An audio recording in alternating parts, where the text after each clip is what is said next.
Chapter 13. The Myth, the Man, the Mind. The fire has already passed. That's the part people misunderstand. They expect this chapter to be about flames, fury, scorched earth. That already happened. That was the last move. That was the dragon's answer. What comes after fire is quiet. The dragon is resting now, not sleeping, not hiding. Resting in the way only something ancient rests once the ledger is balanced. Rest, karmically up to date. No debt screaming for payment. No forces dragging at its wings. Just stillness. A moment of earned gravity where nothing is chasing and nothing needs to be chased. And while the dragon rests, Danny continues. Not heroically, not consciously, on autopilot. That's how it works. When the myth steps back, the man steps forward. Danny wakes up, pays what needs paying, answers what needs answering, moves through days without theatrics, not because everything is fixed, but because the chaos has finally stopped demanding immediate reaction. The world externally is quieter now. Fewer hooks, fewer hands grabbing, fewer fires flaring up out of nowhere. The smoke hasn't fully cleared, but the air is breathable again. And that's when ground level takes over.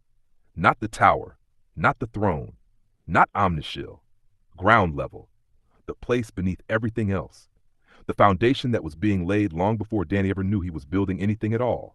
Inside the mind fortress, this is where the work begins. Not construction, not expansion, but reforging, maintenance, alignment, understanding what survived the burn and why. Because here's the truth. The mind fortress didn't collapse, it didn't break, it didn't fail. It held, even at its loudest, even at its most volatile. Even when the war council seized the gavel and the courtroom roared, the system functioned. It filtered, it delegated, it absorbed what would have destroyed a less prepared mind. Now, with the dragon resting and the outside no longer screaming for blood, the inside finally has room to speak. Ground level isn't dramatic, it's practical. It's the place where you check the load-bearing beams. It's where you notice the cracks that were always there but didn't matter until now. Where you realize which walls were illusions, which rooms were borrowed, and which structures were never meant to last past the fire. This is where Danny stops reacting and starts seeing. He doesn't need to be everywhere anymore. The system runs without him hovering. If something matters, it reaches him. If it doesn't, it dissolves. That alone tells you how far this has come. The dragon rests because it can. Danny steadies because he must. And ground level, quiet, unglamorous, unromantic, is the most important place in the entire fortress. Because this is where the reforging happens. Not into something bigger, not into something louder, but into something that can finally last. Strip it back. Forget the myth, forget the man. We're going into the mind, because this thing, the mind fortress, wasn't built like a project. It wasn't a timeline. It wasn't linear. It wasn't year 1, year 2, year 3. It was experience. Brick by brick, yes, but not by time, by impact, by scars, by people, by pressure. There's a kind of growing that doesn't look like growth until you're standing on the other side of it and realize the shape of you has changed. It's been under construction since Danny was a kid. Rescaping, reshaping, remolding, reforging, rebuilding. Not because he wanted a fortress, but because he needed somewhere inside himself that could hold what the outside couldn't. Now we're at the reforge. The difference is obvious. The tavern still stands, but it's not the same tavern. The humor has changed. It's no longer just bravado or shrug-it-off banter. It's been shaped around grief. It's darker, sharper, truer, the kind of humor that doesn't deny pain. It carries it. It's laughter with weight behind it, a coping mechanism that evolved into a language. The War Council is still there too, but listen closely. It isn't restless anymore. It isn't pacing. It isn't scanning the horizon for the next enemy just so it can feel useful. It's satisfied, not soft. Satisfied. The war was fought. The war was won. They're not waiting in frustration and anticipation. They're sitting in triumph. They've earned the right to stand down without feeling weak. And then there's the tower. But it's not a tower in the way humans picture towers. Stone, staircases, rooms with doors. That small-minded imagery. This tower is a force, a gravitational engine, a pull, an orbit maker, a system that decides what gets close, what stays distant, what burns up on entry, and what remains tethered without explanation. And now that the fire has settled, the tower comes back online. It was never destroyed. It was on standby. Switches flip, orbits re-engage, the sky inside its head starts moving again. But here's the key change, the reforged change, the bit that tells you this isn't the old Danny anymore. This time, the tower does not pull back everyone who has ever been inside it. This time, there is a filter, a real one. Not preference, not nostalgia, not guilt, not habit, frequency, vibration, tuning. This is the cosmic part, because now it isn't about who wants access. It isn't about who claims history. It isn't about who shouts the loudest or who played the biggest role in a past chapter. It's about resonance. Does their frequency match the structure that exists now? Do they harmonize with the new infrastructure? Do they stabilize the system or distort it? The tower doesn't care about names anymore. It cares about signal, and that changes everything. Because when a system starts filtering by frequency, the old ghosts don't come back just because they knock. They either resonate or they fall away. Because this was never an imaginary world. This wasn't fantasy as escape. This wasn't dissociation for comfort. This wasn't storytelling for entertainment. This was architecture, purpose-built, functional, adaptive. A structure designed by a dragon mind under pressure, catapulted through instability, contradiction, intensity, and fragmentation, doing what that kind of brain has always done best when overwhelmed. It builds systems. When reality becomes too loud, too chaotic, too contradictory to hold in one stream, the mind doesn't collapse. It compartmentalizes. It creates rooms, roles, councils, courts, gardens, towers, filters, gates, not to escape life, to survive it. That's why this story has always existed in 3 layers, not chapters, not arcs, planes. The myth, the man, the mind. The mind is the center point. Everything else radiates from there. The man, Danny, is the 3-dimensional projection of that internal architecture. What you see walking around, speaking, loving, fighting, collapsing, rebuilding, that's the structure expressing itself in real space, a living interface. And the myth exists outside of dimension entirely. It isn't bound by time. It isn't bound by space. It isn't even bound by this universe. The myth is pattern. It's the fabric beneath the fabric.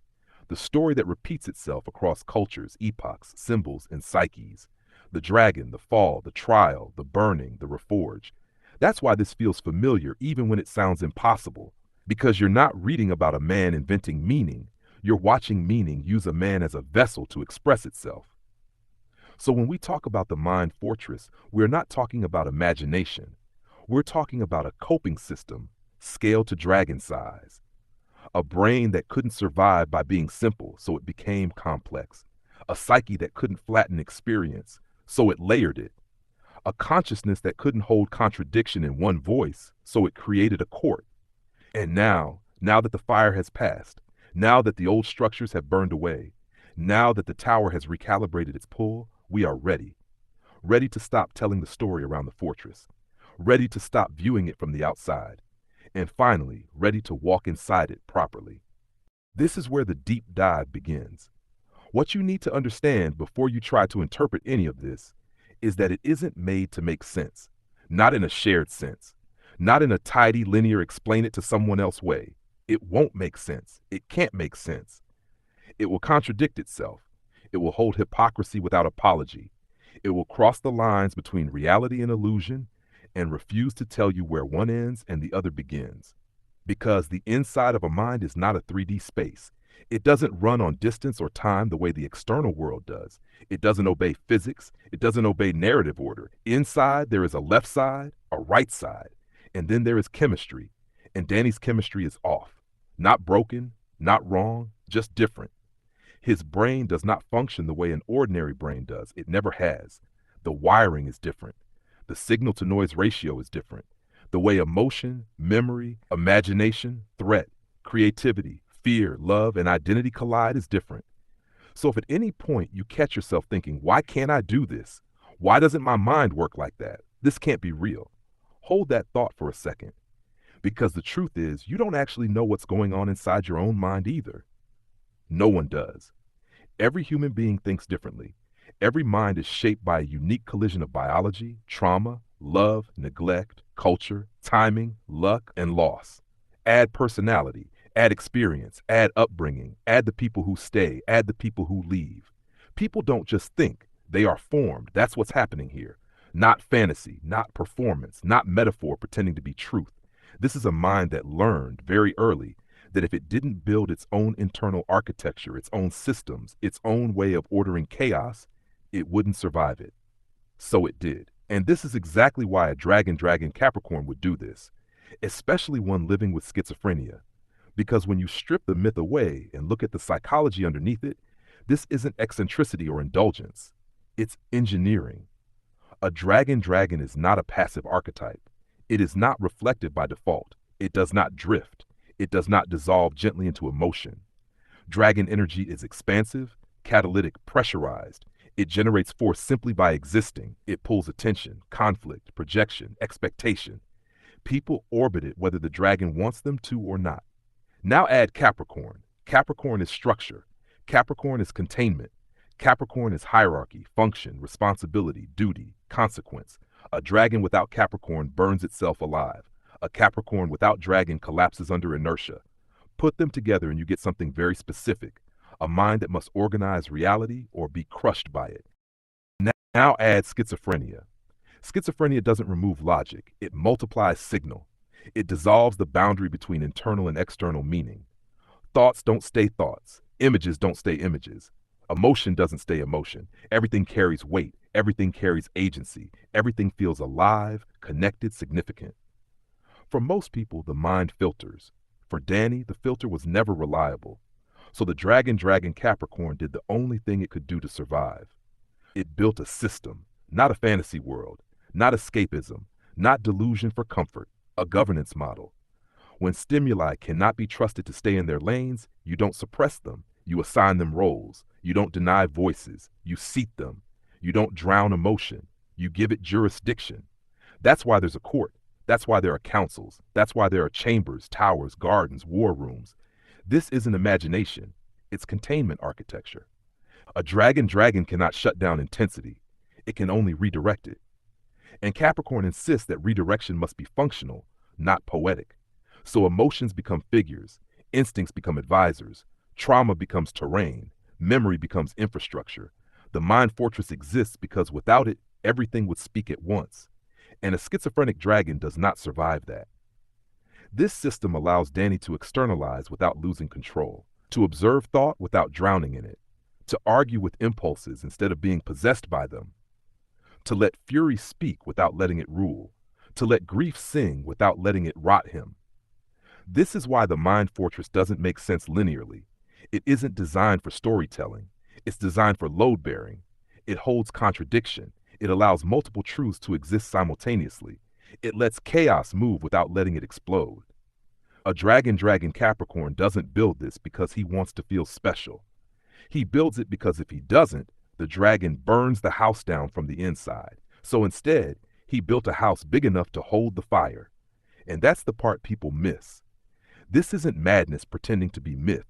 This is a mind that refused to collapse and chose to rule itself instead. And once you start to understand that, you start to see how things actually function inside Danny's mind. Not symbolically, not poetically, but mechanically. Because in Danny's head, nothing's allowed to exist without purpose. Belief isn't abstract. Opinion isn't casual. Obsession isn't accidental. Everything has to do something. If it exists in the real world, it exists internally. If it exists internally, it must be accounted for, filed, given weight, given jurisdiction. Otherwise, it becomes noise. And noise in Danny's mind turns into pressure. Pressure turns into fracture. Danny knows belief is a thing. He knows he believes things. He knows he has opinions, stances, convictions. But unlike most people, those things don't stay on the surface. They don't stay conversational. They don't stay flexible. They sink. They become part of the subconscious architecture. That's why roles linger. That's why identities persist long after the situation has passed. That's why emotions don't just pass through. They move in. Most people feel anger and let it go. Danny assigns it a post. Most people grieve and eventually soften. Danny builds a garden around it so it can keep producing something useful. Most people outgrow versions of themselves. Danny keeps them because each one once served a function, and function is sacred. This is why he has held on to past roles, not out of nostalgia, not out of fear, but because they worked once. They kept him alive. They kept him standing. They held the line when something else would have collapsed. And in a dragon Capricorn mind, You don't discard a working system lightly, even when it's outdated, even when it's heavy, even when it's hurting you, because the subconscious doesn't ask, is this comfortable? It asks, does this still prevent annihilation? And until very recently, the answer was yes. That's the danger and the brilliance of Danny's mind.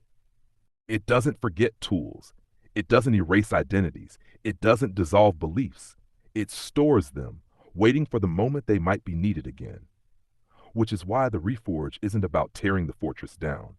The Reforge is about familiarizing where everything now is, not remembering it, not retrieving it on demand, not pulling files out of a cabinet like some fucking parlor trick. This isn't a photographic memory. It isn't eidetic. It isn't Sherlock Holmes walking through a pristine mind palace, plucking details out of the air on command. That's the first mistake people make. They hear mind fortress and assume recall.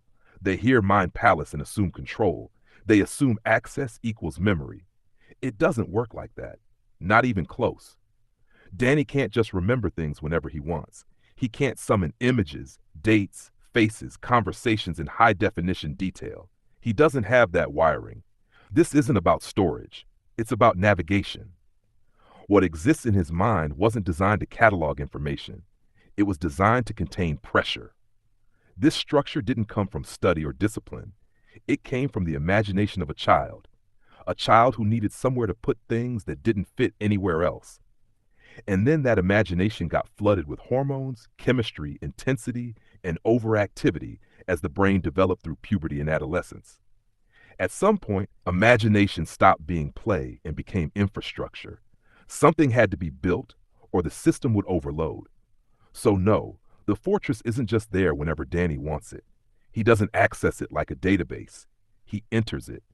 And that's why sometimes he can't remember. Because remembering isn't automatic, it's spatial.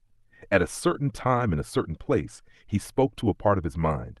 And just like real life, you don't always remember who you spoke to, where you were standing, or exactly what they said. You just remember that something was said, that something mattered. So when he needs that information again, he has to go back in. He has to walk the corridors, revisit the room, sit with the feeling, wait for the context to return. Sometimes that takes hours, sometimes days, sometimes weeks, and sometimes it doesn't happen deliberately at all. Sometimes he just bumps into it again by chance. A smell, a sound, a song, a phrase, a familiar emotional weight. And suddenly the door opens and the information is there. Not as data, but as knowing. That's why reflection matters so much. That's why stillness matters. That's why chaos blocks access instead of enhancing it. This isn't a mind built for instant recall. It's a mind built for survival through meaning. And the Reforge isn't about rebuilding the structure. It's about learning where everything has settled now that the fire has passed. Because only once he knows where things are can he decide what still belongs. Before we take the first step inside, one rule has to be clear. We are not here to interrogate the architecture. We are not here to debate it, dismantle it, or demand that it justify itself. We are here to see it, to stand in front of it the way you stand in front of the pyramids, knowing full well that you don't truly understand how they were built, why they were built that way, or how they've endured what they've endured. And you don't need to. You don't question the pyramids. You don't argue with them. You accept that they exist and that their existence alone tells you something important. This architecture is the same. It is not here to make shared sense. It is not here to align with logic, consistency, or comfort. It exists because it had to. There are many lenses you could use to look at it. You could look through as the sun, Danny as the god, as creator, as the force that brought it into being. You could look through the king, the ego, the crown, the seat of authority and judgment. You could look through fragments, versions, rooms, roles, emotions. All of those perspectives are valid, and all of them will distort the view in their own way. The only way that matters, the only way that actually works, is to start where Danny started after the Reforge. Not at the throne, not in the tower, not in the garden, but at the battlefields. Because that's where this structure first learned how to exist. That's where it was tested. That's where it broke and rebuilt itself. That's where every rule was written in blood, memory, and consequence. So that's where we begin, not to relive the fights, not to assign blame, not to reopen wounds, but to understand the ground this entire fortress stands on. Because nothing else inside makes sense until you've walked the fields where it was forged. If you're still listening now, still here, still curious, then this is the bit where most people laugh, shake their head, say fuck off with a grin, and wander away pretending they weren't hooked 5 minutes ago. Because from here on out, this stops being familiar or sensible and starts being magic.